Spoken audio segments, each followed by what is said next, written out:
Hi guys, I'm Michelle and welcome to You Therapy. Behind me is therapy dog Sophie, who enjoys appearing in these videos as well.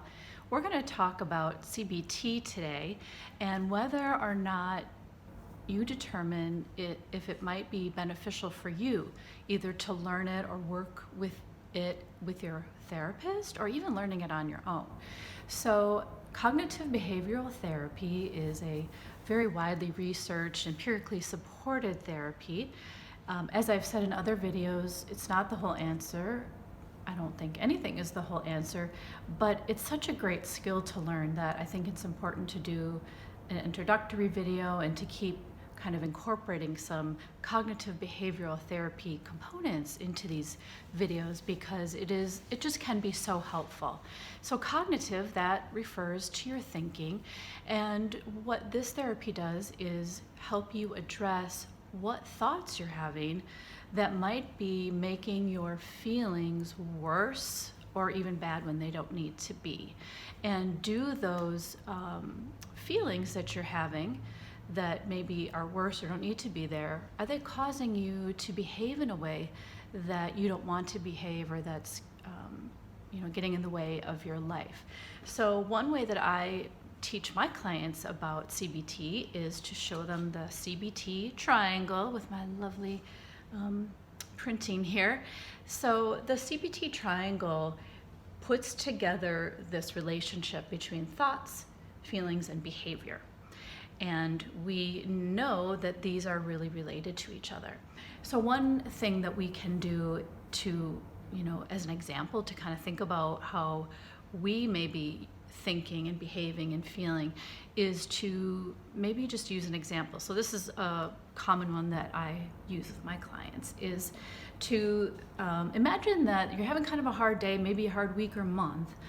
You've been invited to this party with your good friend, but that friend needs to meet you there. You're feeling anxious because you don't know anyone else but this friend. You kind of begrudgingly show up at the party, walk in, and you spy your friend from across the room. Now remember, you're feeling pretty anxious, maybe some social anxiety about being there. The friend looks at you with kind of a grimace and walks away. So let's think about, what thought would you have? And there's no right or wrong on this, just what thought would you have? So come up with that thought. And no matter what it is, doesn't mean you're necessarily a good or bad person. This is just how it's working for you, okay?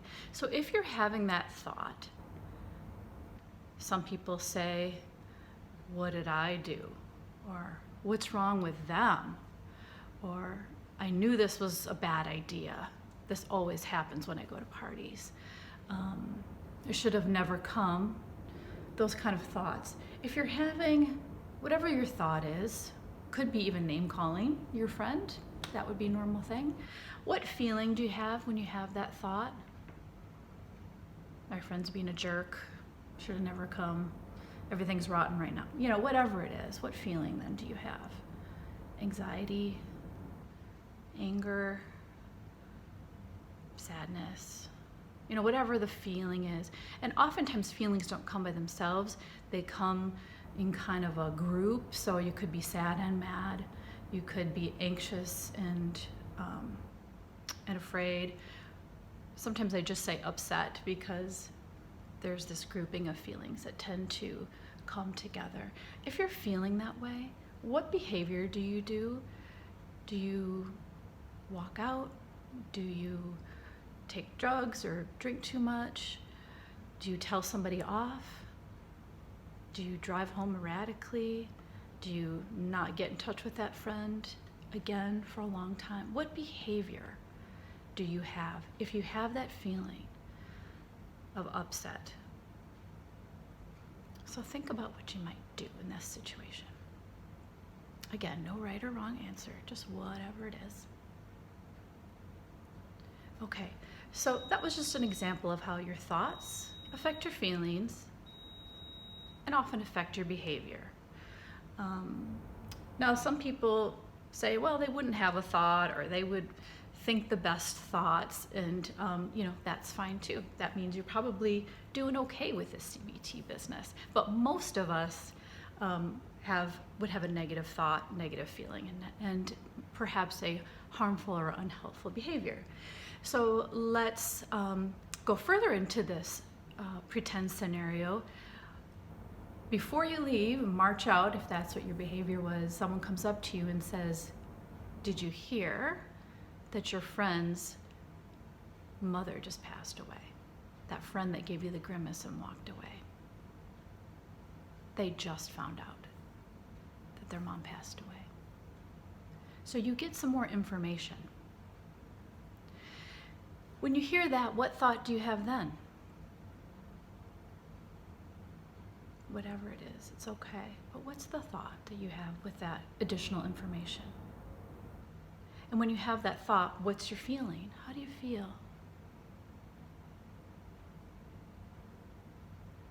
And remember, feelings are always right.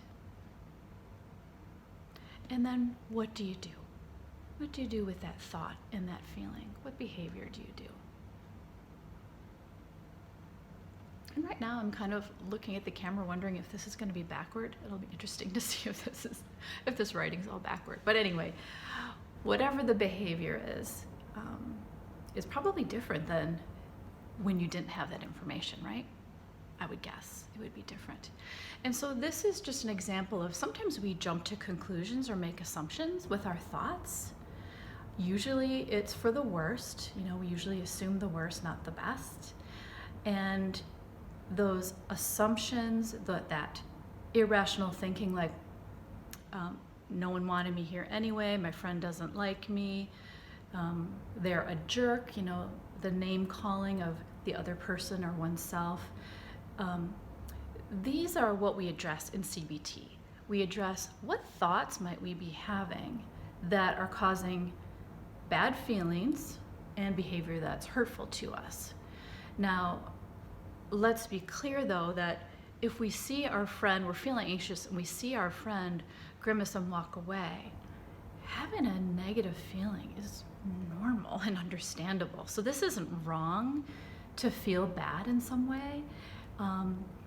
But when we, sometimes we can start with a feeling. It doesn't always start with a thought. It could just start with a bare feeling.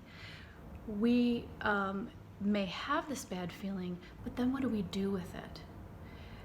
Can we have a thought that takes care of this feeling, that is a little more rational, like, I'm curious about what's going on here. I'm feeling anxious, but I'm going to be curious and check this out. Wow, I'm feeling mad about that behavior. Allow yourself to have your feeling, because your feeling is human and normal, but let's not feed that feeling with thoughts that may be irrational, that you can't prove, okay? So those kind of thoughts are name calling, thinking, making assumptions, mind reading, I knew they didn't like me, those kind of thoughts. So this is very, very basic CBT.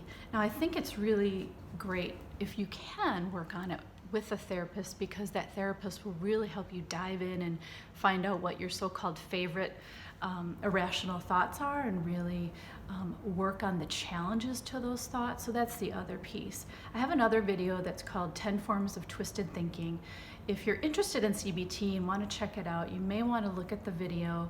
You do not have to memorize all the forms. They're just arranged that way just to, more for scholarly reasons, honestly. But the point of CBT is to recognize irrational thoughts, challenge those irrational thoughts, and notice if that affects also your behavior, and just makes you feel better too. So please let me know what your sort of favorite irrational thoughts are, ones that maybe you'd like to work on, or if you have any questions about CBT. Thanks so much for watching today. Be well.